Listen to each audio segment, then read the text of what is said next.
मुंबईसह 29 महापालिकांच्या महापौर पदाच्या आरक्षणासाठी आज सोडत आरक्षण जाहीर झाल्यानंतर सत्ता स्थापनेच्या घडामोडींना येणार वेग।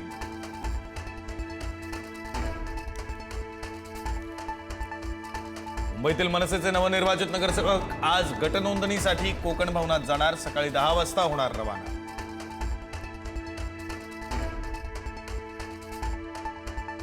मुंबई महापालिकेच्या राजकारणामध्ये मोठा ट्विस्ट। संजय निरुपम यांच्याकडून संजय राऊतांसोबतचा जुना फोटो ट्विट। मुंबई पालिकेच्या सत्तेसाठी दोन्ही शिवसेना, मनसे आणि काँग्रेसने एकत्र यावं असं निरुपमांना सुचवायचं एका राजकीय वर्तुळात चर्चा। एडीएमसी मध्ये राज ठाकरेंनी फोडला सत्तेचा कॅरम। मुंबई पालिकेत सत्तेसाठी आता सगळ्यांचेच हात पुढे। भाजप आणि ठाकरे एकत्र येण्याची शक्यता बळावली। नॉट रिचेबल असलेल्या सरिता म्हस्के अखेर ठाकरेंच्या संपर्कात। सरिता म्हस्के यांनी रात्री उशिरा घेतली मिलिंद नार्वेकरांची भेट। म्हस्के आज गट नोंदणीसाठी कोकण भवन इथं जाण्याची शक्यता।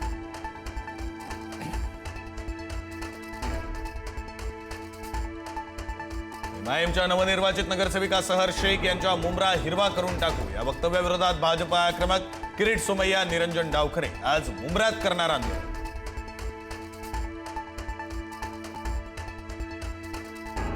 प्रजासत्ताक दिनानिमित्त ध्वजवंदन करणाऱ्या मंत्र्यांची यादी जाहीर। पालकमंत्रीपदाची आस लावून बसलेल्या भरत गोगावलेंना रायगडमध्ये ध्वजवंदनाची संधी। सुनील तटकरेंना धक्का, तर नाशकात गिरीश महाजनांच्या हस्ते ध्वजवंदन।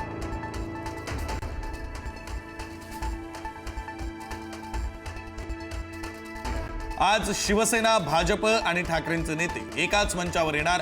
केईएम रुग्णालयाच्या 100व्या वर्धापन दिनानिमित्त विशेष कार्यक्रमात होणार सहभागी।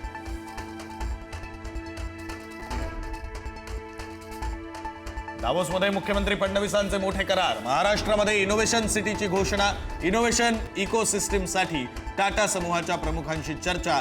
तर मुंबईला पूर्णपणे कचरामुक्त शहर बनवणार फडणवीसांचं वक्तव्य।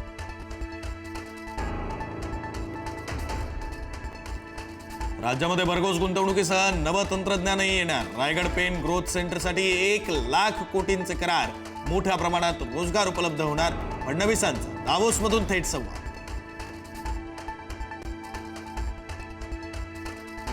राज्यामध्ये 24 लाख लाडक्या बहिणी लाभापासून वंचित। ई-केवायसी प्रक्रियेतील विचारलेल्या एका प्रश्नामुळे गोंधळ। कुटुंबात कोणी सरकारी नोकरीत नाही ना या प्रश्नामुळे अनेक बहिणींचा लाभ रखडला। मुंबईतील हवा पुन्हा झाली विषारी। तब्बल 16 ठिकाणचा हवा निर्देशांक 200च्या पार। सायन आणि बोरिवलीत सर्वाधिक 290 AQI नोंद।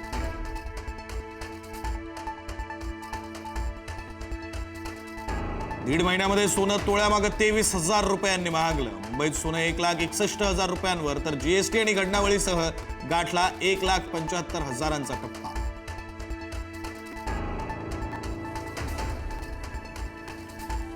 पुण्यामध्ये पोलिसांकडून लहान मुलाला मारहाण। लिफ्टमध्ये लहान मुलाला उलट्या हाताने मारली चापट। गुन्हा दाखल करून घेण्यास पर्वती पोलिसांकडून टाळाटाळ।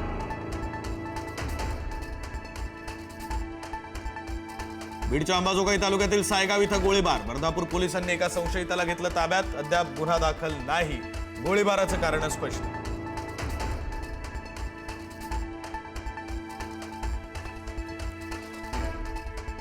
आज राज्यभरामध्ये माघी गणेश जयंतीचा उत्साह। पहाटेपासून विविध गणपती मंदिरात भाविकांच्या रांगा। पुण्यातील दगडूशेठ गणपती मंदिराला आकर्षक सजावट।